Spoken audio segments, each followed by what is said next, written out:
it's a factor 10, like 10x difference in how much people get done. By structuring your day like this, that's really where you achieve the productivity boosts. Easy dopamine is everything in life that makes you feel quickly good but doesn't last. And hard dopamine is the stuff that is pretty annoying to do it, but then afterwards you feel really good. That's Benjamin Bargetzi, an internationally recognized expert on neuroscience and AI topics. Some of the world's largest companies and organizations, including the World Economic Forum, listen to his advice on AI strategy and neuroscience.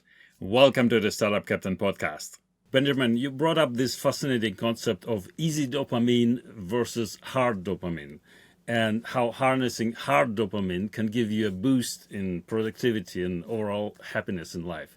But before we dive into that, can you briefly explain what is dopamine and why does it play a crucial role in our motivation and behavior?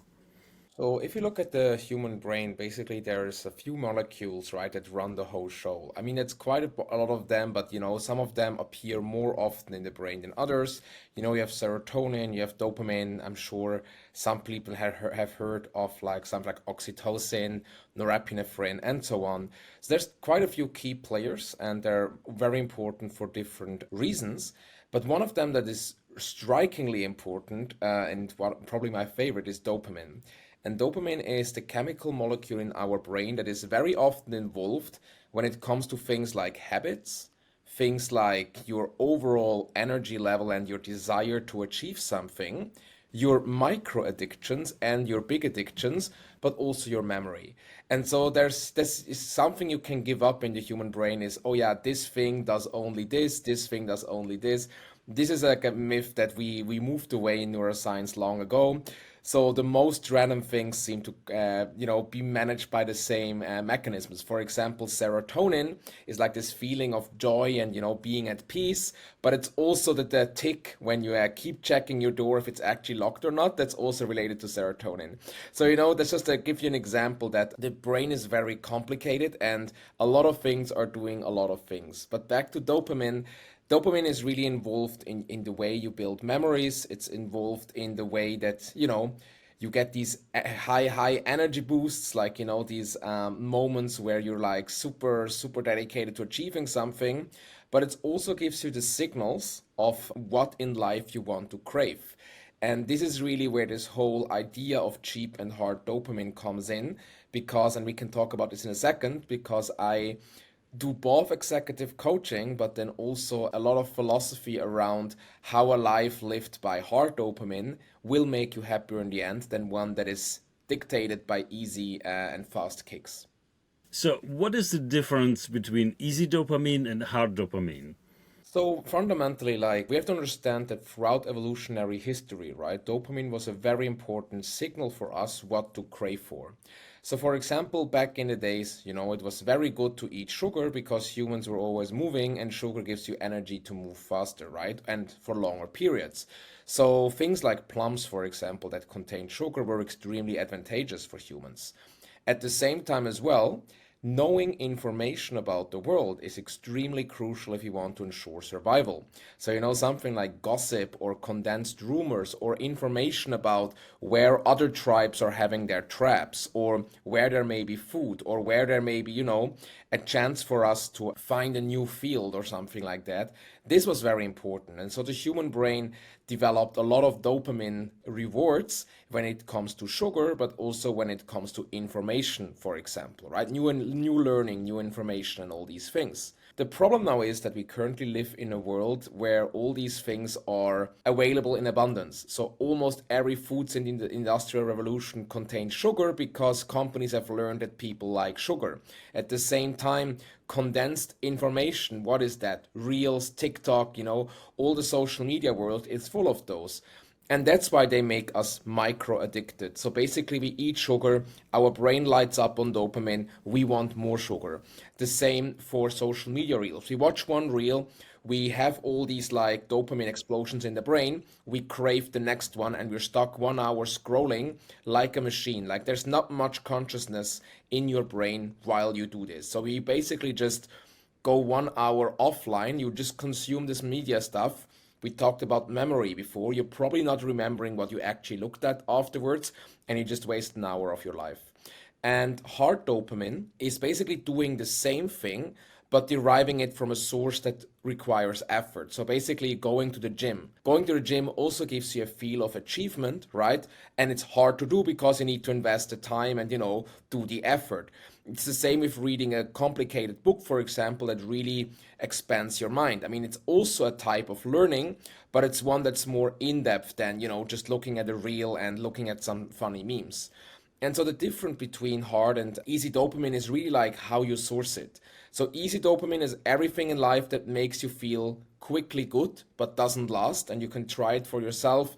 You probably never feel good after 1 hour of social media reels. That's easy dopamine. You probably never feel good about after eating cake because before you eat the cake, you feel very excited about it. But then usually afterwards, if you ate too much, you feel horrible, like your body just feels bad. And that's usually how you can spot the easy dopamine, all the stuff that feels good quickly, but then actually makes you bad pretty quickly afterwards, procrastination and all such things. And hard dopamine is the stuff that is pretty annoying to do it, but then afterwards you feel really good. Like, finishing that annoying task first thing in the morning, going to gym, like these kind of things. And it's really like fundamentally on a mechanical level, on a biomechanical level, dopamine is our best friend and our worst enemy. So dopamine is what gives you those Saturdays where you just didn't do anything in the end and waste your whole time on your phone and eating unhealthy food. That is dopamine, out of control. But the feeling when when you're like fully involved in your work, when you're pushing through, when you're really getting things done and create the life that you want to have, that's also dopamine. And so I think it's neither correct to say that dopamine is amazing or bad. It's really the way we handle it that will determine our life outcomes. And how do these different types of dopamine sources impact our long-term productivity and mental well-being? I mean, drastically, like enormously. Like the studies are, still like new-ish around this. I mean, there's some crazy ones like if you take a cold shower in the morning, you increase your dopamine levels by plus 250% or something like that. So it's like we can debate the exact numbers of this, but I think the really important one is if you take your dopamine levels seriously and you manage them, your productivity explodes. And this is not just a story, this is like really something I can confirm from my own life. So back in COVID, my dopamine system completely, I want to say my dopamine system went out of control. Let me correct it. I let my dopamine system completely go out of control. I, lived the easy life with like pizza, with sugar, with like TikTok and Netflix and all these things, and I felt abysmal. Like I felt horrible. Like I hated my life. I got heavier and heavier. It was just not a good life. I was on my phone until 2 a.m. Next morning, woke up late. My day was screwed again. And then one day, literally one day, I was like, okay, this is enough. I'm a neuroscientist. I know what's going on. How could I dare let this happen to me, right? And so I completely changed to a very drastic change because you sometimes need this. So I cut down on all the sugar by just not buying it, because you either have a lot of self-control or you control your environment and the triggers that you get. So there was no more sugar in my apartment that could give me or alcohol or anything that could give me the cheap dopamine, cravings. Because usually you don't crave stuff you cannot see. It's only when you remember sugar exists that you want the sugar. But if you cannot see it, if it's not accessible, okay, it disappears from your consciousness.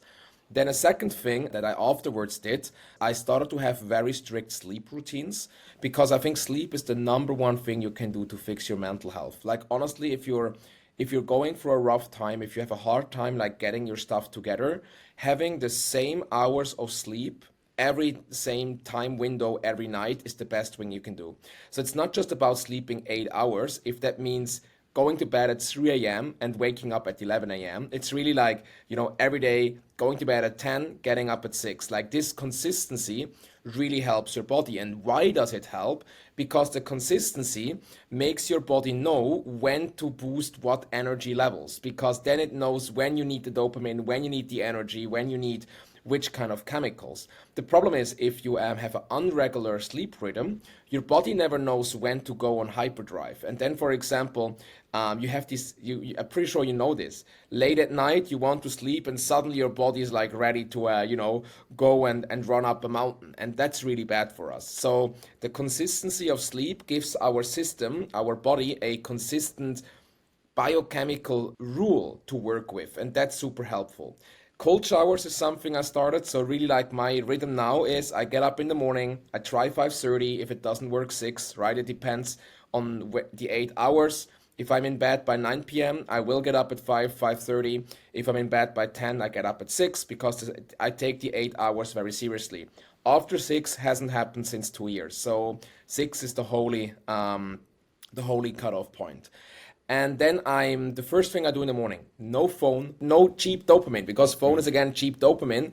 The very first thing I do is going to the gym. It's 2 minutes away from my flat, so that's an easy one. And really, the first thing in the morning I do is trading effort, the gym, in return for like dopamine, hard earned. So I already in the morning prime my brain to expect that effort will bring me benefits throughout the rest of this day, right?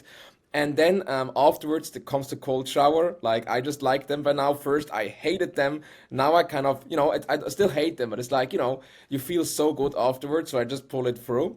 And then my day starts at like 8 or 9, right? And then at 8 or 9, I've already been in the gym like I did this morning. I've already had my shower. That's also why my hair is so fluffy now. And I just feel ready for the rest of this day, right? And I think this is just, it changed my life so much. Like, I lost 18 kilogram of weight since COVID. I have so much more energy. I have so much more positivity, and life is just better. And I think really like it's so easy for us to underestimate how much a healthy dopamine conscious routine will change in our lives. For example, what I really experience is these random cravings, random craving for, oh, I need alcohol, or I need sugar, or, I need this.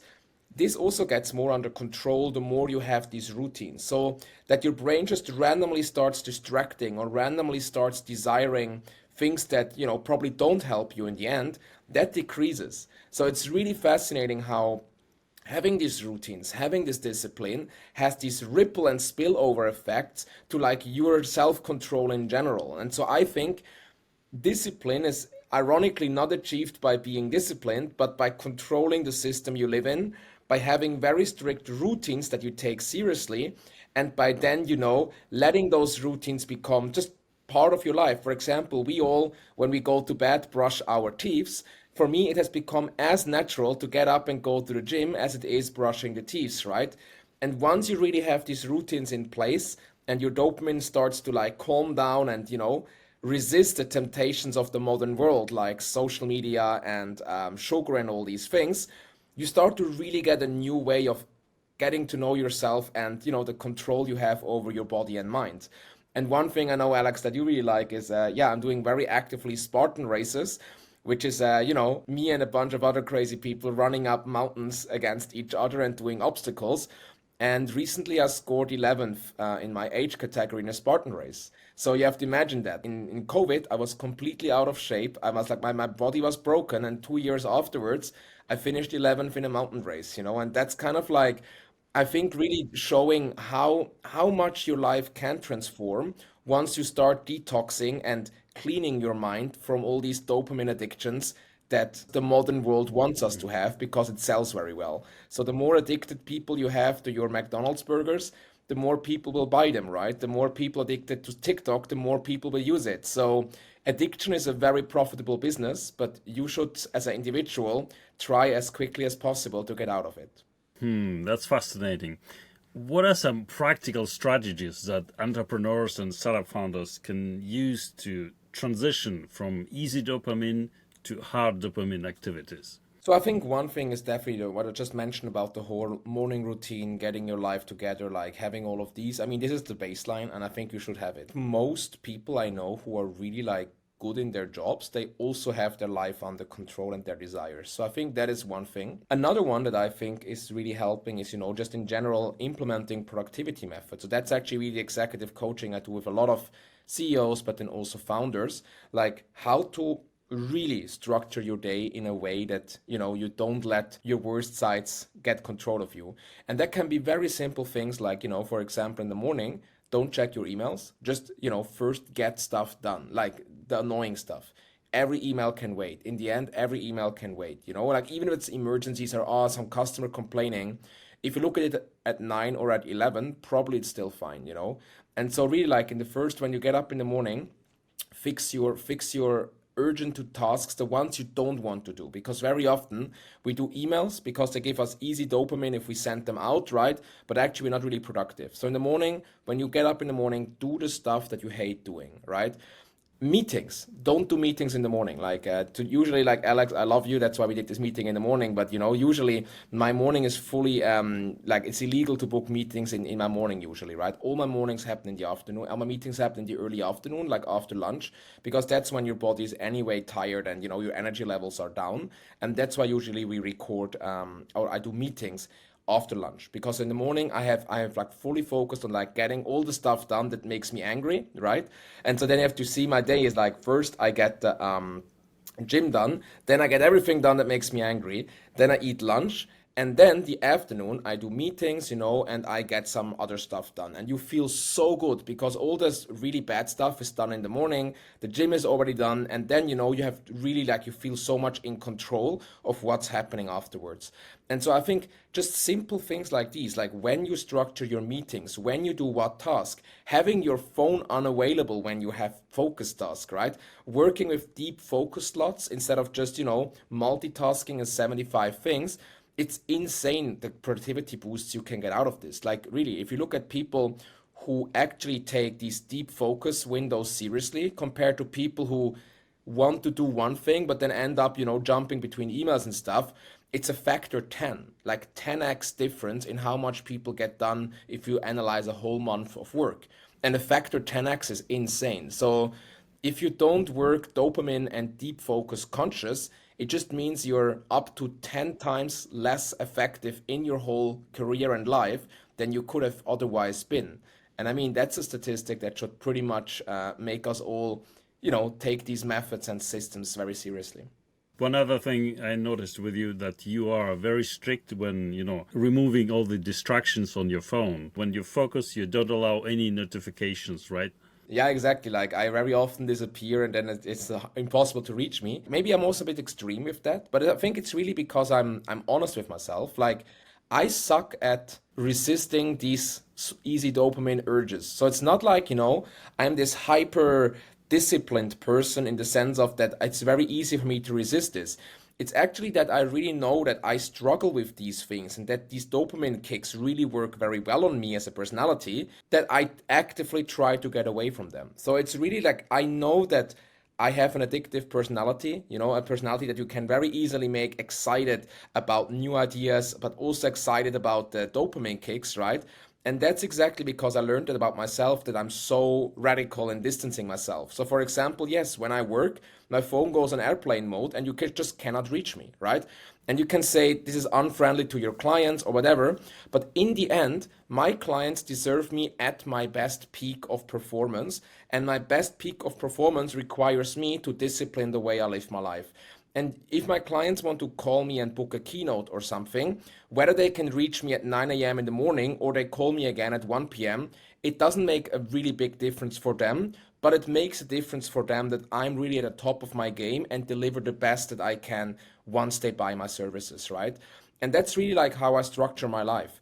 I also have two executive assistants who help me a lot with these things. That's also, of course, helps. But also when I didn't have like employees before, when I was doing this solo, I was managing it in a similar way. Because fundamentally, people can always write you an email. And if you get back to the email at 1 p.m. instead of like 10 a.m. directly, like it's still fine, right? And that's what I mean. Like I think the speed of the modern world and this feeling we always need to urgently reply and react to everything around us, it gives us anxiety. It gives us like so much distraction and, second guessing, like I'm working on my document. Oh, maybe there's an important email. Let me check. You read the email, your focus is broken, right? And if you just don't do this, you'll just fly through your career. And that's, I think, the really important thing. And that's why my phone goes on airplane mode when I do something I need focus for, because I just don't want to be distracted. I want to get this thing done and then later it's time for the other thing. And I think this, now it's time for this, later for this, then for this. I think by structuring your day like this, that's really where you achieve the productivity boosts, by having dedicated slots for dedicated tasks and respecting those tasks to the degree that you don't let anything else disturb you while doing them. And that's really like why people often tell me like, Benjamin, how can you be so productive? I don't think I'm okay, I am very productive, but I think what I really am is just I'm extremely strict with my own annoying personality of getting distracted. And because I know I have this personality, I just created this very strong system around myself to make sure it doesn't happen. So basically my baseline here is either you have a really high discipline by nature, or you're smart and build a system around you that helps you succeed despite the personality. And depending on where you fall as an individual on this distribution, you may need more radical or less radical strategies. I think I'm more the type of person who needs very strict routines and then benefits from them a lot. But other people may be able to get by with less strict rules. You know, it's quite individual, I would say. So, what exactly is deep work and deep focus? The word deep really means you are fully present in what you're doing. And that means you don't have something cooking at the same time that you're working, which uses up brain space. You don't have, as I said before, the phone like, distracting you. It means undivided presence in the moment, deep focus. Deep focus you can also think about in social situations. Like if you're with someone on a date or on a dinner and you keep checking your phone, you're signaling to the other person like, hey, I don't really respect you because, my focus is divided, right? It's the same with work. So basically, deep work, you could say, means respecting your task so much that you don't let anything else get in the way and distract you. And so kind of what this really means is also trying to achieve a flow state. So flow states are the moments when your brain is so full of dopamine and serotonin that you forget everything around you and you get fully absorbed into your work and just push through. Music on the brain is a very fascinating topic too. So music can help you achieve these flow and deep work states. But deep work, I think the most important is that you're really deep in the task. So you're not just doing it with, in the brain you have system 1 and system 2. Freud called it the conscious and subconscious. Modern science more calls it system 1, system 2. So system 1 is the evolutionarily fast system of our brain that very quickly does things because the world is so complicated. There's so much smell and information and like visuals that we can take in. There's no way we can process all of this consciously. So we put it in the back of our mind into the subconscious, right? And the system 1 is really like all the tasks that we are finishing with this system 1 type of style. System 2 is the more conscious and slow system where we actually take the time to understand what we're doing. You can think about when you're like standing in front of your fridge and take out food, you're not thinking about what you're doing, you're just executing. And that's really where humans are actually very much like robots. So a large part of our brain functions like a robot, which is also very funny when I see things like in novels where people say, oh yeah, but humans are not robots. As a neuroscientist, I have to say, well, but yeah, so we can go into the machines and AI later on. I am a neuroscientist by training, but then, as you know, my whole career ended up in Google and the tech world. But anyways, coming back to the deep work topic. So I think deep work really in that metaphor means you don't let your automatic robot brain do the task, but you really give it full attention and you make sure nothing's distracting you. So I think deep work has to do with awareness, with presence. So actually it's very interesting. People who do meditation, people who, sleep enough, they're also able to do more deep work because if you meditate, you train your mind to calm down a bit and that helps you in the deep work sphere. It's also like if you, as I said before, if you sleep regularly and properly, your brain just gets a different level of calmness and focus that you would otherwise not get. So basically deep work is the reward you're getting out of the whole dopamine detox I talked about first, the whole sleeping I talked about now, maybe meditation or just calming down. It can be breathing exercises, can be meditation, it can be prayer if someone is religious, it can be music. There's different ways to stimulate the brain like that. And I think it's very interesting that music and prayers and meditation all seem to function differently on the brain. So all these peace things. But so basically, out of the peace method, so to say, out of the dopamine detox, out of the structure that you create for your life, the reward you're getting for that is deep focus and flow. And I can tell you, like, on days where I have deep focus and days where I don't, I get done literally like 10 times more. I'm not kidding. I sometimes I'm writing a blog article in one day. I'm having like all my important meetings in like from like 1 to 3 p.m. I get those done. I'm doing like projects for a customer, for a client, get those out of the way. I'm preparing my next, speeches and everything, and it's all done in one day. So it's like I got like everything done for a week in one day, which is an insane feeling.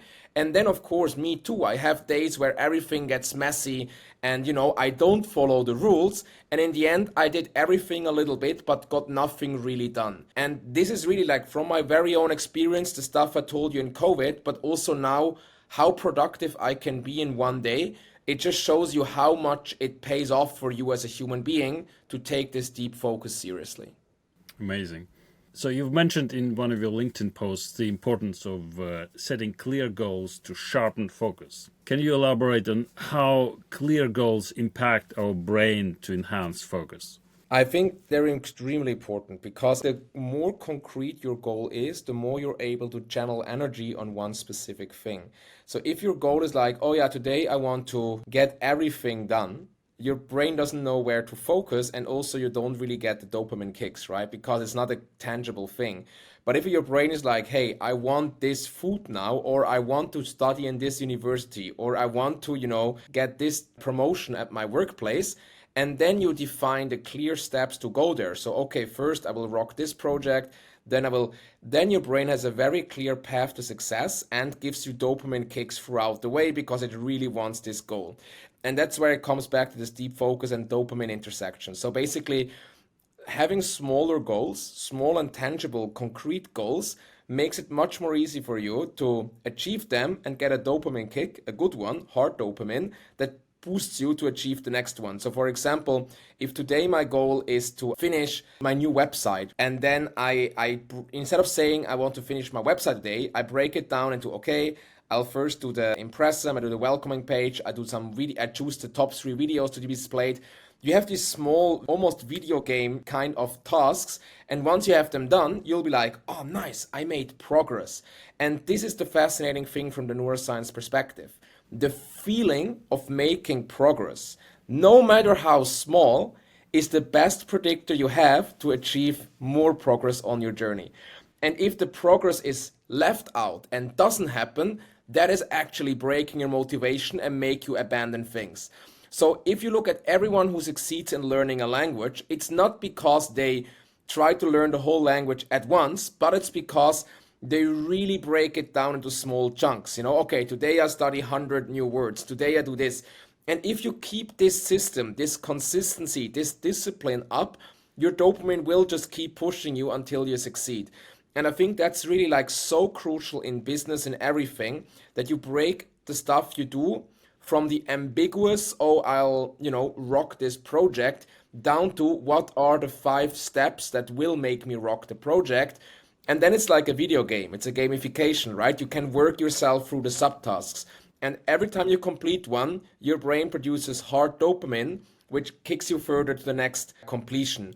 And this is really serious. This is not like, blah, blah. If I go into companies as a consultant, if I help them restructure their leadership structures, I see this so often, how much time is being wasted by people because they just, follow some ambiguous cloudy goals like let's improve our sales operations instead of really breaking it down into clear, tangible goals. Because the clear, tangible goals, first of all, they're much better to communicate to your people and they show that you know what you're doing. Second of all, you can measure and track them, which is also much better for improvement of the company overall. And third of all, and that's what many people forget, you give people these dopamine kicks. And that's actually one concept that I'm introducing in my new book that's coming out in February. I'm introducing the idea of dopaminergic leadership. So really leading people conscious of how their dopamine levels will adjust and react to the way that you present it. So really trying to make people keep up the dopamine levels by the way in which you lead. One of the 12 ways I'm introducing here is exactly to break it down into like smaller chunks to give them these kicks once they complete it. And I really believe that if you take dopamine for yourself seriously, you 10x your productivity, but you can also as a leader put this into the way you communicate, you structure, you lead your team to actually give them the dopamine kicks to make them more involved, focused, and engaged with your work. And so in the end, I strongly believe that you don't only increase your people's productivity, but also their well-being and also their sense of belonging to the team because they see achievements, but also fundamentally you make sure there's a lower turnover rate. And so I really believe that good leaders of the future, whether explicit or implicit, they do lead in a dopaminergic, dopamine conscious way. Wow, that's very, very interesting. One of the interesting things I've learned from you is non-sleep depressed, or NSDR for short. Can you explain what non-sleep depressed is and how does it differ from regular sleep? So NSDR it's a term coined by Andrew Huberman. To some degree, you could argue it just is like yoga nidra. So basically, yoga nidra is like, you do yoga, but you're basically trying to half fall asleep. And at the same time, you're really deeply rest. It's like a meditation practice where you go to this intersection of sleep and and non-sleep, and you draw energy from this to continue. So non-sleep deep rest it's not a power nap, because a power nap means you actually sleep. Non-sleep deep rest is really like trying more to like rest your body at the border of like conscious and subconsciousness, at the border of sleep and being awake, and drawing energy from that. And the benefit of this is that you don't actually fall asleep, because the biggest risk with power naps is that if you actually fall asleep and then you do it longer than, let's say, 20 to 30 minutes, you're actually going down into like actual sleep, and then you're kind of doomed, because if you wake up after an hour, your body is completely like misaligned and you have trouble coming back. So NSDR is like, meditation, breathing exercises where you just really try to bring your mind almost to sleep, but you're not actually sleeping. Of course, if you just do 10 seconds breathing exercises, that's probably not non-sleep deep rest, but still, it's rejuvenating, right? On the other hand, a power nap, I'm still a big fan of power naps, to be honest, but I have the discipline to get up. Like, I set my alarm for 25 minutes because it takes me 5 to fall asleep, and then after 20, I want to get up and I feel like supercharged, right? So for me, it works. But for people who consistently realize that they get their power naps wrong, for example, that takes them too long to fall asleep and then there's only 8 minutes of rest left, which is not good, or they, for example, they sleep longer than the predicted time, which really screws up your biorhythm. For them, also non-sleep deep rest is a very powerful alternative. So for example, meditating, breathing, doing yoga, just things where your mind also calms down and finds energy instead of actually going to sleep. So it's just like one method. And then some people do breathing exercises, some listen to like classical music and really calm down. Some may go to prayer exercise, may also really well work here. Some do the actual power naps. So it really is individual, but it's really based on how your sleep rhythm works and how rested you feel after these sessions. You can also combine them. Sometimes you do yoga, sometimes you do actual non-sleep deep rest. Sometimes you do breathing exercises, and sometimes you may choose the power nap, depending on, how much you know yourself, how you yourself function, and what works best for you as an individual. So when talking about sleep, we all heard the standard recommendation. You need to get 8 hours of sleep every day. But you're saying that there's something that's more important than just a certain number of hours you sleep. What is it? I mean, from just this whole discussion we had today, you can guess I'm going to come back to the same things as always, right? It's consistency, and it's like, taking it seriously as a routine. So sleep is the number one determination of our mental and physical health that is by far the most disrespected by the entire population of this planet. So yes, you need to sleep 8 hours. By the way, based on your genetic makeup, it can be 6, it can be 9, it can be 10. So some people need more. On average, it's 7 to 9. So it's really individual again. So it makes sense, right? We have very different food and music tastes. Why would we have the same needs for sleep? But a very good predictor is sleep a certain amount of hours and see how you feel the next morning. And if you're not like really, really feeling well, it was not enough hours, right? So I think that's a really important one. However, the number of hours is actually secondary to two things. Number one, consistency. If you sleep 10 hours, but you go to bed at 3 a.m. and you get up at 1 p.m., your body is screwed. Like your life is screwed. Like your brain is screwed, right? This is not helping. You have to sleep consistently. Every day, let it be 12, let it be 11. Go to bed at the same time. Throw away your stupid phone and laptop 2 or 3 hours before you go to sleep. Be unavailable for the entire world. Calm down, sleep. Get up in the morning, don't use your phone, go to gym and have this rhythm. And this consistency is drastically improving your sleep quality. Don't drink coffee. I don't drink coffee. I don't drink Red Bull energy drinks because I have worked so hard on fixing my biosystem with the dopamine and everything. I don't want to bring in any extra chemicals that disrupt my system. That's just my logic. So you see, this is very the neurochemist here speaking. Coffee is to some degree helping also because, for example, it suppresses your feelings of being hungry, so it helps with weight loss and everything. So this is not a speech of me against. I'm not trying to ban anyone from doing anything. I'm just sharing, how I live my routine. And for me, really, it's like I know at 10 I need to sleep if I want to be in the gym by 5 or 6 the next morning. So by 10 I have to sleep. That means by 8 my phone goes out and my laptop. You can try text me tonight, Alex, like my phone is gone after 8. Then by 10 my body really calms down. I also have a sleep mask sometimes when I can feel my body's not falling asleep. I put on the mask and, just trick my brain into falling asleep faster. I got invited for a speech in New York and I had like a first class flight on the way there. And then they gave out the sleeping masks there in the airport and I just kept that one. So, and it's actually pretty helpful. So I just tried it out afterwards.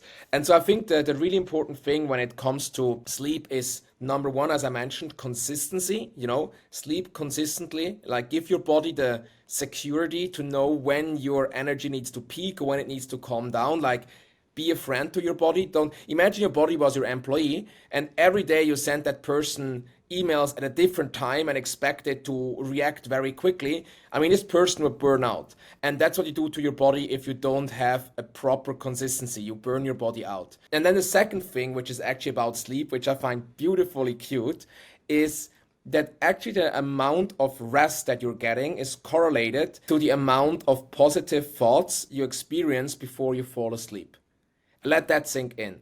If you're worried before sleep, if you're stressed out, if you feel fear and regret and, oh no, cringe about what you did in the day, your sleep quality will suffer and you get up the next morning in a bad state as well. If, however, you go to bed, you say, peace, I let all the cringe and the mistakes of the past rest in the past.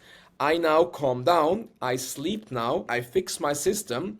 And you maybe even feel excited about the next morning and the gym and, the cold shower and the work you do, maybe the friends you see, your loved ones, whatever it may be, the project you're working on. If you go to bed with excitement, the first thing you will experience the next morning is excitement again, because you kind of like, you prime your body to be ready for this. So if you fall asleep in fear, regret, and concerns, your body saves that energy, and the morning you get up, you still have this energy in your blood, which affects your sleep, your productivity, and your life quality. If, however, you go to bed with optimism, with good thoughts, with gratitude for what happened, you carry this energy over to the next day. And I think that's really crucial.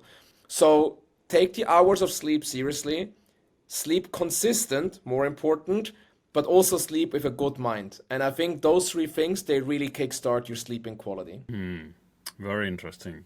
Awesome. So we've now talked about all this stuff that you've been doing as a neuroscientist, but I've also seen that you are international recognized speaker and presenter for topics around technology and AI specifically. And in the past, you've worked for Google and Amazon. Is there anything you can share with our viewers and listeners on these topics? I think they often appear very separate, but actually, I think it has always been the same fascination that brought me to the AI field, as of 2016, by the way, long before the hype, and to like the neuroscience. So I was always interested in the concept of discipline, habits, and intelligence, right? In general, problem solving. And so for me, like after researching the human brain, the human emotions, the human mind, it was very natural to also get interested in how the artificial brains work, robotics and AI and all these topics. So I actually always dreamt of becoming a professor in neuroscience and psychology, but then ended up in Google, Amazon, and the tech world.